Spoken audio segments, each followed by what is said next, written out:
कोल्हापूर येथील शिवाजी विद्यापीठाचे छत्रपती शिवाजी महाराज विद्यापीठ असा नामविस्तार करण्यात यावा या मागणीसाठी हिंदू जनजागृती समिती आणि हिंदू राष्ट्र समन्वय समिती यांच्या संयुक्त विद्यमाने सोमवारी 17 मार्चला जिल्हाधिकारी कार्यालयावर भव्य मोर्चा काढण्यात आला।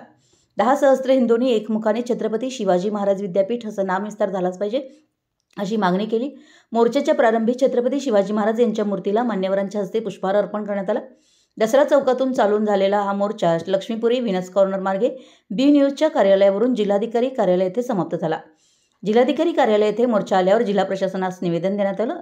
याच समवेत क्रूर औरंगजेबाच्या कबरीचं उदात्तीकरण तात्काळ थांबवण्यासाठी कबरीला दिला जाणारा निधी बंद करावा, तसेच औरंगजेबाची कबर काढून टाकण्यात यावी या मागणीचेही निवेदन देण्यात आलं। या मोर्चात विविध आध्यात्मिक संप्रदाय, हिंदुत्वनिष्ठ संघटना, पक्ष, तरुण मंडळी, विविध सामाजिक संघटना, व्यापारी संघटना यांचा प्रमुख सहभाग होता। या मोर्चात सनातन संस्थेचे धर्मप्रचारक सद्गुरू स्वाती खाडे यांच्यासह निपाणी येथील परमपूज्य प्राणलिंग स्वामीजी यांचा सहभाग होता। मोर्चाच्या अंती तेलंगणा येथील प्रखर हिंदुत्वनिष्ठ आमदार टी राजासिंह, श्री शिवप्रतिष्ठान हिंदुस्थानचे राष्ट्रीय अध्यक्ष रावसाहेब देसाई, सनातन संस्थेचे अभयवर्तक, हिंदू राष्ट्र समन्वय समितीचे राष्ट्रीय संघटक सुनील घनवट, छत्रपती ग्रुपचे संस्थापक प्रमोददादा पाटील यांच्यासह छत्रपती शिवाजी महाराज यांच्या सैन्यात सहभागी असलेल्या मावळ्यांचे वंशज यांनी मनोगत व्यक्त केली।